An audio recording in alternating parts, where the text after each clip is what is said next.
Hey there! Welcome to a totally normal run of Pokemon Fire Red. Today our protagonist is Red, a crackhead whose hunger for battle is only matched by his desire to destroy the first orphan he sees on his journey.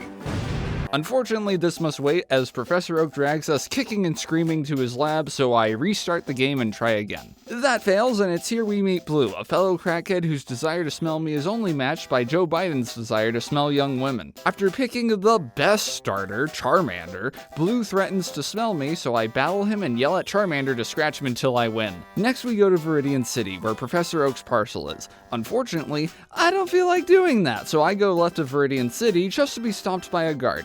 I try to get through for an hour or so, but he won't take "I need to scratch an orphan" on the other side of that gate as a reason to pass. Continuing to search for an orphan, I'm blocked by a totally not drunk man who simply just hasn't had his morning coffee yet. Well, now I feel like getting Professor Oak's parcel and giving it to him. Alright, let's go try to get past that guard again. Blue? Are you gonna sniff me now? Well, I don't want that, so I burn everything around us so all he can smell is burnt plants. After harassing the guard to let me obliterate the orphan behind that door, he tells me orphans like to hang out in the Viridian Forest. So I make my way up to Viridian Forest, and the old man wants to teach me how to catch Pokemon. I decline, but then he reaches out from my computer screen and says, "It's okay, Trey. I'm going to teach you how anyway." After enough emotional scarring to turn me into a Minecraft YouTuber, I make my way into the forest and, hey, is that youngster Joey? After completing my goal to obliterate the first orphan I could find, I used Charmander's best starter privilege to burn down the forest so I can't get fast-acting cancer. It's also here that we find an anime-accurate Pikachu and add it to our roster of crimes against humanity. Okay, was paralysis really necessary? After finding the better Pikachu Ash could have gotten, it's on to Pewter City, where I don't feel like fighting Brock, so I'll just head to the right and... Well, it seems we've reached our first roadblock.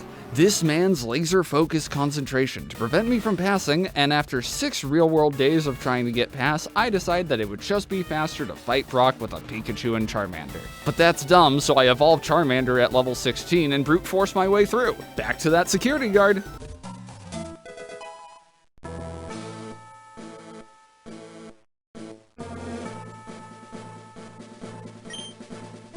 Oh gosh darn it. Back to the man blocking the path, it seems he died from sleep deprivation, and in his place my mom sent a messenger with running shoes and a note of encouragement. It fills me with determination. So I make my way to Mount Moon, where I find a bunch of men dressed in black. Unfortunately, I didn't like that movie, so I'm gonna have to add them to the orphan list. Now for legitimately the toughest roadblock I faced as a child. After crossing the point of no return, I reach the socialist city of Cerulean, where bikes are sold for $1 million. Dejected by the reality of inflation, I head to the bridge to the north, where a troll jumps me to take my money. Oh wait, Blue just wants to smell me again. Well, I hope he likes the smell of fried Pokemon. Thanks, Pikachu. Once I get to the other side of the bridge, a man in black asks me to join him. Like a reasonable person, I decline and tell him to get my name out of his mouth. At the end of Route 25, I meet a furry. Alright, Cerulean, you know what to do. After looting that dead kid's body, I go south where I could fight Misty next, but I hear she's out asking others for food, and I don't feel like it anyway, so I dealt with Cerulean's local backyard man in black. And then make my way down to Vermilion City, where some old guy is using his Pokemon to flatten the land for building projects. I decide in his time of need to help and run 3,265 laps around the land and make my way onto the SSN, where I worked up quite the appetite for battle. After cleaning out the trainers, Blue shows up again. Guess he likes the smell of cooked seafood. I make my way up to the captain's quarters, where the Seaman teaches me how to cut trees as a way of getting out of battling me, since I already sweeped the place. I would battle him, but he made a very convincing argument about how I could find crack in trees. I head back to Misty, who still hasn't found food, so because I respect women, I graciously give her some of mine, and she gives me a gym badge as thanks. Then I make my way through Diglett Cave, where I return to Viridian City. Good chance to harass those security guards again. Oh great, they're letting me through. Surely that's the last of the... Oh gosh darn. Then I went back to Surge's gym where... Oh, there it is!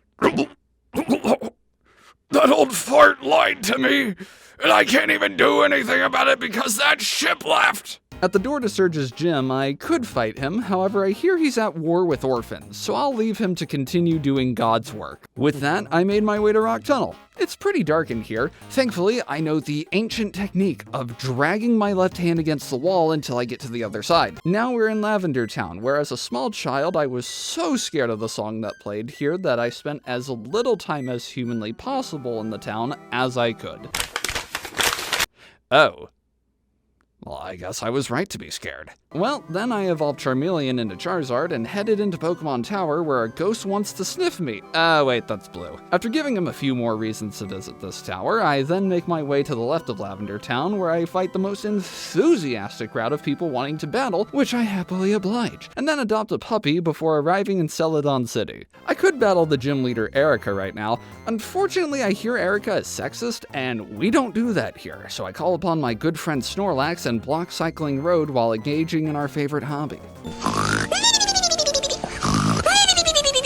After sleeping for however long it takes to get this video out, I evolve Pikachu with a Thunderstone from the Celadon Mall, and then schizophrenically search the floor of the casino to get coins for a Dratini. Instead of following this inconspicuous man in black, I decided to make my way up Pokemon Tower further, where I find various spooks and scares, and then run into the only non-Pokemon battle in the entire series. And then do the only reasonable thing I can think to do.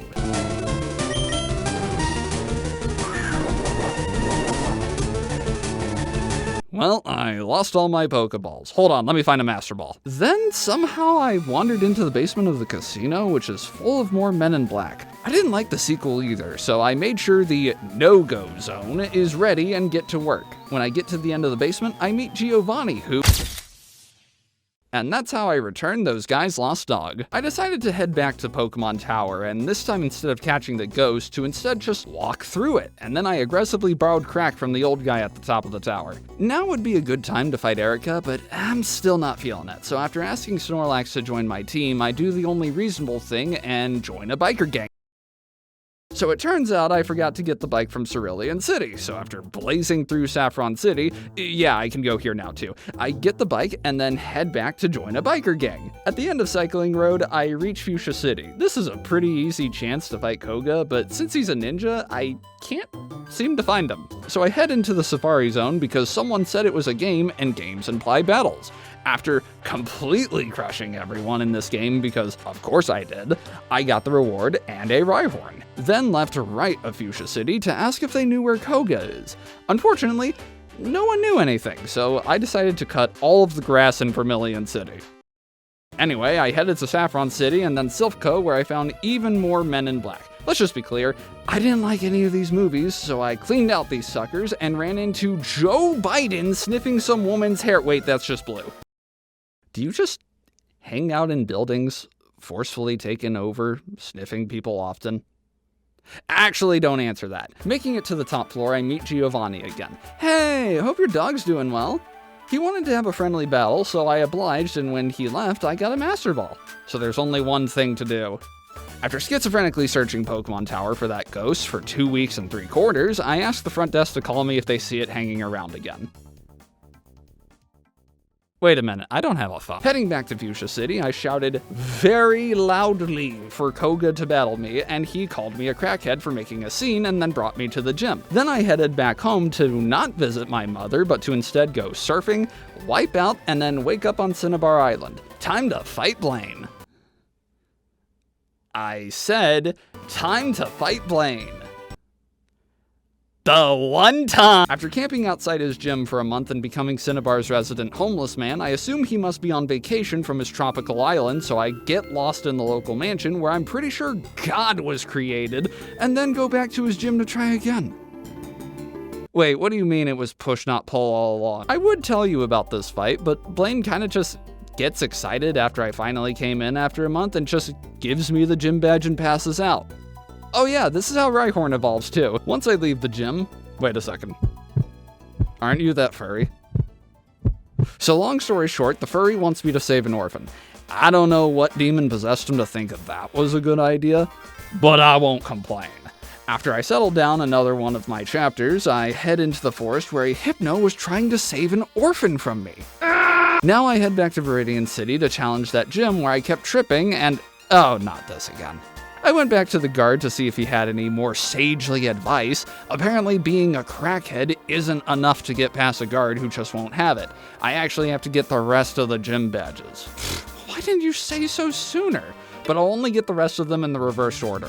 So I head to Saffron City to challenge Sabrina, who I totally don't have a crush on, who's surprisingly still on level, which earns a great amount of respect from me on top of being a whammon in the first place. Next, I bravely and inspirationally enter the sexism gym to challenge Erica, who doesn't even stand a chance. The levels of respect displayed here even made her quit being a sexist. Great job, team. We've done God's work today. Then I was going to go to Surge, but I remembered I never fought the dojo of orphans in Saffron. So I do that and leave after telling them their dad never loved them. Now I need to handle Surge because I found out apparently he adopted some of the orphans he was creating at war, and we just can't have that. So I caved in his gym by digging tunnels underneath. Finally, I go to the Viridian gym where we encounter what was genuinely the biggest plot twist for my 6-year-old mind.